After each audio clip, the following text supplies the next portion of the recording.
Hello and welcome to our today's session of Mobile Application Development MAD MAD. तर आपण सुरुवात करत आहोत युनिट नंबर 6ला आणि याच्यातला जो स्टार्टिंगचा पॉईंट होता तो गेस्ट लेक्चरमध्ये कंप्लीट झालेला होता. त्याच्यापासून पुढून आपण सुरुवात करतो. ठीक आहे. The name of unit 6 is security and application deployment. तर यामध्ये आपल्या SMS टेलिफोनी आणि त्यासोबत लोकेशन बेस्ड सर्व्हिसेस ह्या ज्या दोन्ही गोष्टी आहेत त्या आपण गेस्ट लेक्चरमध्ये काय केलं आहे बघितलेल्या होत्या. म्हणजे त्याचं थेरॉटिकल इंट्रोडक्शन वगैरे त्यासोबत आपलं हँड्स ऑन प्रॅक्टिकलसुद्धा आपण बघितलेलं. तर आजच्या सेशनला आपण 6.3ला सुरुवात करणार आहे जे की अँड्रॉइड सिक्युरिटी मॉडेल हा पॉईंट आहे. ठीक आहे. तर आजच्या सेशनचा पहिला जो पॉईंट आहे त्याचं नाव आहे 6.3 अँड्रॉइड सिक्युरिटी मॉडेल. आता ह्याच्यामध्ये काय असणार आहे की काही सिक्युरिटी असणार आहेत जे की आपण आपल्या अँड्रॉइड ॲप्लिकेशनमध्ये देत असतो. तर basically the Android security model is primary based on the sandbox and the permission mechanism. आता एखाद्या वेळेला एखादं मॉडेल असलं तर काय असतं त्याच्यामध्ये वेगवेगळे पार्ट्स असतात किंवा वेगवेगळे त्याच्यामध्ये कंपार्टमेंट्स असतात. त्याच्यामध्ये आपल्याला काय आहेत तर प्रायमरली आपल्याकडे दोन गोष्टी आहेत. एक तर आहे सँडबॉक्स आणि दुसरा आहे तो परमिशन मेकॅनिझम. आता ह्या दोन गोष्टीच्या आतमध्ये सुद्धा आपल्याला बऱ्याच गोष्टी बघायला मिळतात. Each application is running in specific Dalvik virtual machine with its unique user ID assigned to it, which means that the application code runs in isolation from the code of other applications. तर काय राहतं की ह्याच्यातला म्हणजे security मॉडेलमधला किंवा एखादा application जर असेल तर काय करतो पर्टिक्युलर तो जो ॲप्लिकेशन असणार आहे तो डाल्विक व्हर्च्युअल मशीनमध्ये युनिक युजर आय डीनुसार काम करत असणार आहे. म्हणजे रनिंगमध्ये असणार आहे तो त्याच्या आय डीनुसार. म्हणजे काय राहतं की त्याचा जो काही कोड असणार आहे त्या ॲप्लिकेशनचा पर्टिक्युलर ॲप्लिकेशनचा तो सेपरेटली इंडिपेंडेंटली रन होत असतं. त्याला आपण आयसोलेशन म्हणतो. बाकीच्या वेगळ्या ॲप्लिकेशनपासून तो स्वतः एक वेगळा रन होतो with the help of unique user I D. As a consequence one application has not granted access to other application files. तर याच्यामध्ये सिक्युरिटीचा पार्ट काय येतो की ज्या वेळेला एखादा पर्टिक्युलर ॲप्लिकेशन असेल इंडिव्हिज्युअल तर काय राहतं आहे की त्याच्या आय डीनुसार तो रन होत असतो. मग याच्यामध्ये काय राहतं की बाकीचे जे कुठले ॲप्लिकेशन्स असतात तर ते एकामेकातलं जे काय फाईल्स असतील किंवा डेटा असेल तर ते ग्रांट ॲक्सेस होत नाही. म्हणजे एका ॲप्लिकेशनमधून दुसऱ्या ॲप्लिकेशनचा डेटा डिरेक्टली ग्रांट होत नाही किंवा डिरेक्टली ॲक्सेस मिळत नाही त्याला. मग हा एक त्याचा सिक्युरिटीचा एक पॉईंट आहे. त्याचबरोबर android applications has been sign with a certificate with a private key knows the owner of the application is unique. आता ज्या वेळेला एखादं ॲप्लिकेशन रन होणार असतं किंवा त्याच्या अगोदर काय राहतं की त्याला जसं एखादी युनिक की असते किंवा युनिक आय डी असतं तशा प्रकारे काय राहतं एखाद्या वेळेला जे ॲप्लिकेशन आपण साईन केलेलं असतं साईन करण्याचा अर्थ काय एक सर्टिफिकेट किंवा एक परमिशन ग्रांट दिलेले असते त्याला आपण काय म्हणतो साईन. तर त्याच्यामध्ये काय राहतं की जे सर्टिफिकेट असतं त्याच्यामध्ये आपण एक प्रायव्हेट की देतो की जेणेकरून ते जे ॲप्लिकेशन आहे ते युनिक आहे आणि त्याला एक सेपरेट स्वतःची प्रायव्हेट की आहे आणि ते ॲप्लिकेशन साईन आहे with the certificate having the it's private की. त्याच्यावरून त्याला कळते की त्याचा जो काही ओनर असेल तर त्याचं जे ॲप्लिकेशन असेल ते युनिक असणार आहे. Now this allows the author to application will be identify if needed. म्हणजे एखाद्या वेळेला आपल्याला जर क्रॉस व्हेरीफाय करायचं वगैरे असेल किंवा हे ॲप्लिकेशन कसं असणार आहे किंवा कोणाचं असणार आहे किंवा ह्याच्यामध्ये काय राहतं हा युनिक आहे की नाही तर त्याच्या प्रायव्हेट कीनुसार सर्टिफिकेट साईन केलेल्या गोष्टीनुसार आपण ते बघू शकतो. When an application is installed in the phone is assigned a user ID, thus avoiding from its affecting it other applications by creating a sandbox for it. तर ज्यावेळेला एखादा ॲप्लिकेशन इन्स्टॉल होतं आपल्या फोनमध्ये तर काय राहतं की त्याचा जो काही युजर आय डी आहे तो असाईन होतो. मग याच्यामध्ये काय होतं की जे काही बाकीचे दुसरे ॲप्लिकेशन्स असतात त्याच्यामधून एक सँडबॉक्स जसं आपण मगाशी बघितलं की सँडबॉक्सच असतो तर ते अवॉइड करायचं काम आणि ते दुसऱ्या ॲप्लिकेशनपासून ॲफेक्ट करायचं काम ते आहे ते सँडबॉक्स थ्रू केलं जातं. अवॉइड करणे आणि ॲफेक्ट जे काय होणार आहे त्याच्यापासून. Now this user I D is permanent on which device and application with the same user I D are allow to run on the single process. तर जी काय युजर आय डी आपण देतोय ती परमनंट असणार आहे कुठल्या डिवाइससाठी, आणि जे काय ॲप्लिकेशन आपण सेम युजर आय डीनं परफॉर्म करतो ते काय राहतं की एकाच सिंगल प्रोसेसमध्ये ते रन होत असतं, पण त्याला कोणत्याही प्रकारची रिस्ट्रिक्शन वगैरे नसते. This is a way to ensure that a malicious application cannot access or compromise the data of the genuine application. ठीक आहे, म्हणजे काय राहतं की एखाद्या वेळेला कोणतं तरी malicious ॲप्लिकेशन वगैरे असेल तर काय हे एक वे आहे की ज्याच्यामध्ये की जे काय आपलं malicious ॲप्लिकेशन आहे ह्याच्यामध्ये आहे की नाही, त्याला ॲक्सेस दिला गेला आहे की नाही, किंवा ॲक्सेस कॉम्प्रोमाइज झाला आहे की नाही, किंवा ते डेटा जो आहे ॲप्लिकेशनचा तो जेन्युइन ॲप्लिकेशन आहे की नाही, तर हे सगळं इन्श्योर करायचं काम ह्याच्या थ्रू केलं जातं.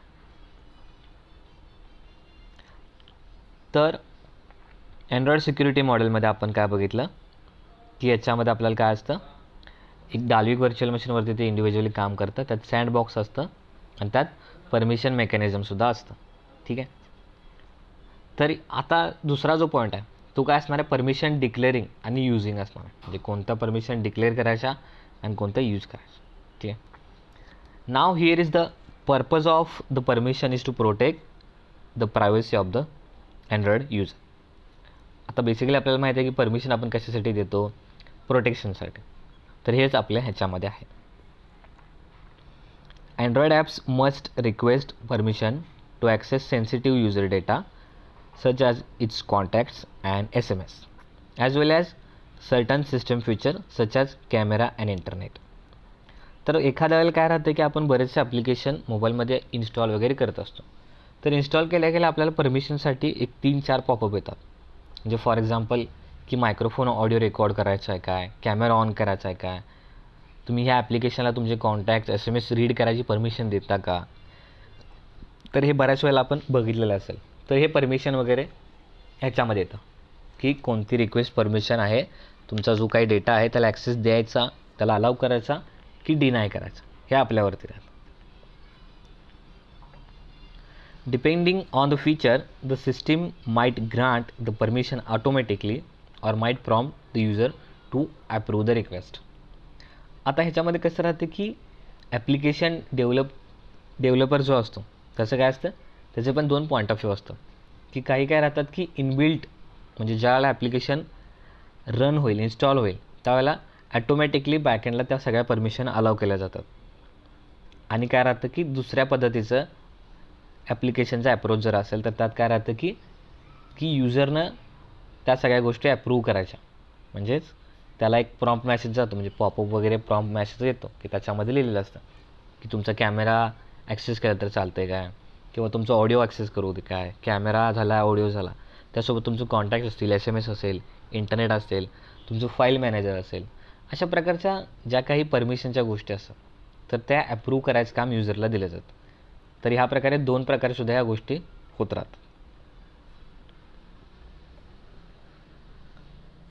Permissions are divided into several protection level. आता परमिशन असेल तर परमिशनमध्ये काय राहतं की परमिशनमध्ये पण आपण डिवाइड केलेलं असतं, लेवल असतं. म्हणजे the permission level affects whether run time permission request are required. तर परमिशन कसे राहतात, जसं आपण मगाशी बघितले की त्यात आपण 2 प्रकारे परमिशनसुद्धा आपल्या ॲप्लिकेशनमध्ये देऊ शकतो. ठीक आहे, त्यानंतर जी काही प्रोटेक्शन लेवल असणार अफेक्ट होणारे तर ते काय राहतं, एखाद्या वेळेला तुम्ही रन टाईमला कोणता तरी डेटा असेल मॅनिप्युलेट करताय किंवा त्याच्यामध्ये इन्सर्ट करताय, तर काही वेळेला काय राहतं की त्याच्यामध्ये रिक्वेस्ट रन टाईमला येतात.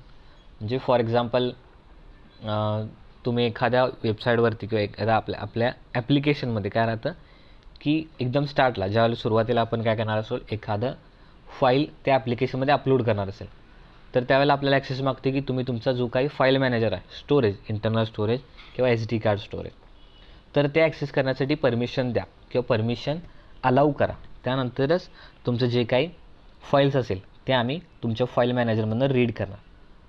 अशा प्रकारे रन टाईमच्या ज्या काही परमिशन रिक्वेस्ट असतात तर ह्या लेवलमध्ये पण त्या येतात. Now here there are 3 protection levels that affects third party applications. Third party ॲप्लिकेशन्समध्ये आपल्याला प्रोटेक्शनच्या लेवल 3 आहेत. एक आहे ती नॉर्मल प्रोटेक्शन, त्यानंतर सिग्नेचर प्रोटेक्शन, त्यानंतर आहे डेंजरस परमिशन्स. ठीक आहे, तर बेसिकली ह्या 3 लेवल आहेत, नॉर्मल, सिग्नेचर आणि डेंजरस परमिशन्स. तर पहिली जी लेवल आहे त्याला म्हणतो आपण normal permissions. Normal permission covers areas where your app needs to access the data or resource outside the application म्हणजे apps sandbox, but where there are very little risk to users privacy or the application or the operation of the other application. आता ह्याचं जे काही normal permission असेल तर for example त्याच्यामध्ये काय राहतं, एक तर तुमचा डेटा ॲक्सेस मागतं किंवा तुमचा रिसोर्स ॲक्सेस मागतं. तर याच्यामध्ये आपण एक सांगू शकतो की एखाद्या वेळेला एक थर्ड पार्टी किंवा एखादा USB ड्राईव्ह कनेक्ट केला. समजा आपण OTG थ्रू काय केला, एक रिसोर्स आपल्याला ॲक्सेस करायचा असणार आहे, तर आपण काय केला, OTG थ्रू आपण आपला जो काही पेन ड्राईव्ह वगैरे असेल, फ्लॅश ड्राईव्ह वगैरे किंवा SD कार्ड वगैरे असेल, तर ते कनेक्ट केलं काय राहतं की आपला एक नवीन रिसोर्स आहे तो आपण यूज करणार असतो. तर त्यासाठी आपल्याला काय करायला लागतं, सेटिंगमध्ये जाऊन जे काय आपलं OTGचं सेटिंग असतं त्याला ऑन करणं किंवा इनेबल करायला लागतं आपल्याला. त्यावेळेलाच आपल्याला परमिशन मिळते की आपला जो काही OTG आहे त्याच्या थ्रू आपला जो काही पेनड्राईव्ह आहे तो कनेक्शन करून त्याच्यामध्ये रीड राईट ऑपरेशन आपण करू शकतो. आणि डेटा ॲक्सेससाठी जसं की आपण मगाशी सांगितलं की त्याच्यामध्ये प्रॉम्प्ट मॅसेज येतात आणि त्या गोष्टी आपण अलाव करायचं. For example permission to set the time zone in normal permission. Time zone, आता काही ॲप्लिकेशन्स असतात त्याच्यामध्ये काय राहते की टाईम झोन असतात. मग काही ठिकाणी टाईम झोननुसार पण आपल्याला एरर देत असतात कधी कधी तरी, की तुमचं जे काही टाईम झोन आहे तो वेगळा आहे किंवा तुम्ही ते टाईम झोन चेंज करा वगैरे. शक्यतो ह्या गोष्टी आपण कम्प्युटरमध्ये जास्त बघितलेल्या आहेत आणि मोबाईलला पण आपण बघू शकतो. जर आपला जो काही टाईम झोन चुकीचा असेल किंवा वेगळा असेल तर ते आपल्याला मिळतं अशा प्रकारे. तर एक्झाम्पलमध्ये आपण बघतो की if an app declares in an manifest that it needs a normal permission and then the system is automatically grants the application that permission at install time. आता ज्यावेळेला आपण ॲप्लिकेशन प्रिपेअर करतो त्याच्यामध्ये आपण कोड वगैरे लिहितो, मग त्यावेळेला जे डिक्लेरेशन असतं ते आपलं मॅनिफेस्ट फाईलमध्ये असतं. त्याच्यामध्ये जे काय असणार आहे ते नॉर्मल परमिशन आपण देतो मॅनिफेस्ट फाईलमध्ये डिक्लेअर करतो. ठीक आहे, त्यावेळेला काय राहतं की जे काही सिस्टीम असणार आहे ते ॲप्लिकेशनला ॲटोमॅटिक ग्रांट करतं. ॲटोमॅटिकली ग्रांट काय करतं तर परमिशन, आणि कधी करतं त्याच्या इन्स्टॉलेशनच्या टाईमच्या वेळेला करतं. म्हणजे मॅनिफेस्ट फाईलमध्ये आपण जे डिक्लेअर करतो ते नॉर्मल परमिशन्स असतात आणि जे काही आपण परमिशन्स दिल्यानंतर सिस्टम ॲटोमॅटिकली ग्रांट करते परमिशन. कधी ज्यावेळेला तुमचं इन्स्टॉलेशनचा टाईम असतो त्यावेळेला ॲटोमॅटिकली परमिशन ग्रांट केली जातं. तर हे एक नॉर्मल एक्झाम्पल झालं. The system doesn't prompt the user to grant normal permissions and users cannot revoke or cancel these permissions. आता काही परमिशन्स असतात, म्हणजे एखादं ॲप्लिकेशन असेल पर्टिक्युलर कामासाठी आपण यूज करतो तर त्याच्यामध्ये काय राहतं की बऱ्याच गोष्टी ह्या बाय डिफॉल्ट असाव्याच लागतात. मग त्या गोष्टी असणार त्याला आपण नॉर्मल परमिशन म्हणतो. म्हणजे ॲट एनी कॉस्ट समजा जर ते कॅन्सल करू शकत नाही तर आपण म्हणजे जो काही युजर आहे तो रिवोक करू शकत नाही, याचा अर्थ ती जी काही गेलेली परमिशन आहे ती कॅन्सल करू शकत नाही किंवा त्याला कोणत्याही प्रकारचं पॉपअप किंवा प्रॉम्प्ट बॉक्स जात नाही की तुम्ही ती जी परमिशन आहे ती अलाव करणार आहे की तुम्ही ती परमिशन डिनाय करणार आहे. मग अशा प्रकारच्या ज्या permission by defaultly automatically grant होतात त्याला आपण नॉर्मल परमिशन असं म्हणतो. त्यानंतर सेकंड जो टाईप आहे तो आहे signature permissions. The system grant these application permission at install time but only when the application that attempts to use the permission is signed by the same certificate as the app that defines the permission. आता आपण थोड्या वेळापूर्वी बघितलेलं होतं की काय असतं, एक की असते, एक सर्टिफिकेट असतं, त्यावर सिग्नेचर असतं आणि ते जर मॅच झालं तर ते युनिक आय डीनुसार त्याला ती परमिशन दिली जाते. तर ती सिग्नेचरची परमिशन आपण या ठिकाणी देऊ शकतो. कशा प्रकारे असणार आहे, जी काही सिस्टीम असणार आहे ती परमिशन ग्रांट करणार आहे कधी इन्स्टॉलेशनच्या टाईमच्या वेळेला. ठीक आहे, मग जे काही इन्स्टॉलेशन झाल्यानंतर तुमचं जो काय ॲप्लिकेशन असणार आहे ती परमिशन यूज करणार असेल किंवा अटेम्प्ट करणार असेल ती परमिशन, मग त्यावेळेला काय राहतं की जे काही सर्टिफिकेट असणार आहे तर ते जे व्हेरीफाईड असणार आहे म्हणजे सेम सिग्नेचर असणार आहे किंवा सेम सर्टिफिकेट त्यानं साईन केलेलं असणार आहे, ते जर असेल तर त्यावेळेला तुमची जी काय ॲप्लिकेशनची डिफाईन केलेली परमिशन असणार आहे ती दिल्यानंतर ती ग्रांट होते इन्स्टॉलेशनच्या टाईम वेळेला. तर सिग्नेचरचा फक्त हा पार्ट होता की जर सिग्नेचर मॅच असेल तरच तुम्हाला परमिशन ग्रांट केली जाते. नंतर येते थर्ड परमिशनची लेवल, that is dangerous permissions. Dangerous permissions cover areas where the application want data or the resource that involve the user's private information or could potentially affect the user's stored data or the operation of the other applications. आता आपल्याला काही वेळेला news आलेली की काही applications बंद झाले, म्हणजे जसे की चायनाचे वगैरे असतील किंवा बाकीचे कोणते असतील, तर ते बंद होण्याचं एक कारण काय असतं की जर युजरचा कोणता तरी डेटा असेल, इन्फॉर्मेशन असेल जो काही युजरनं स्टोअर केलेला असेल किंवा अदर ॲप्लिकेशन्सचे सुद्धा ऑपरेशन्स असतील, तर त्याच्यामध्ये कुठल्याही गोष्टीची इन्व्हॉल्वमेंट झाली किंवा कोणत्याही गोष्टीमधून त्याच्यातून डेटा ट्रान्सफर झाला किंवा कोणत्याही प्रकारे रेग्युलेशन्स जर व्हायलेट झाल्या तर काय राहतं की आपला जो काही युजरचा डेटा आहे तो दुसरा कोणीतरी यूज करू शकतो. म्हणजे एक तर तुम्ही डेटा घेऊ शकता किंवा त्याचा रिसोर्स घेऊ शकता. मग ह्याच्यामध्ये जे काय राहते की ह्याला आपण म्हणतो डेंजरस परमिशन, बिकॉज आपला जो काही युजरचा प्रायव्हेट डेटा आहे जो की त्यानं स्टोअर केलेला असेल तर तो दुसरा कोणीतरी यूज करू शकतो. मग ह्या कारणास्तव काय झालेलं होतं की बरेचसे ॲप्लिकेशन बॅन केले गेले होते. ठीक आहे. तर डेंजरस परमिशनमध्ये अशा गोष्टी येतात की युजरची प्रायव्हेट इन्फॉर्मेशन आणि त्याचा जो काही डेटा आहे तो. तर फॉर एक्झाम्पल आपण घ्यायचं म्हटलं तर एखाद्या ॲप्लिकेशनमध्ये आपण देतो की बाबा ability to read the your contacts is a dangerous permission. आता आपण काय म्हणतो, कॅज्युअली आपण सगळ्या गोष्टीचं परमिशन देऊन टाकतो. जे कॅमेरा असेल, आपलं फाईल स्टोरेज असेल, कॉन्टॅक्ट्स असतील, SMS असतील, तरी आपण कॅज्युअली आपण ह्या परमिशन देतो. पण contacts, SMS, private information, file manager ह्या सगळ्या गोष्टी आहेत त्याला आपण डेंजरस परमिशन्स म्हणतो. म्हणजे नवीन ॲप्लिकेशन इन्स्टॉल केल्यानंतर आपल्याला जो प्रॉम्प्ट बॉक्स येतो तो ह्यासाठी येतो की तुम्ही कॉन्टॅक्ट, तुमचं कॅमेरा, SMS या सगळ्या गोष्टी परमिशन देणार आहे का, त्याला आपण म्हणतो dangerous permission. If an application apps declare that it needs a dangerous permission the user has explicitly grant the permission to the application. काय राहतं की याच्यामध्ये परमिशन द्यायची की नाही हे त्याच्या युजरवरती राहतं. आणि काय करू शकतो, चुकून जर एखादी परमिशन ग्रांट केली युजरनं तर ती ॲप्लिकेशन परमिशन सेटिंगमध्ये जाऊन ती परमिशन डिनायसुद्धा करू शकतो. जसं अलाउ केलं होतं तसं डिनायसुद्धा करू शकतो.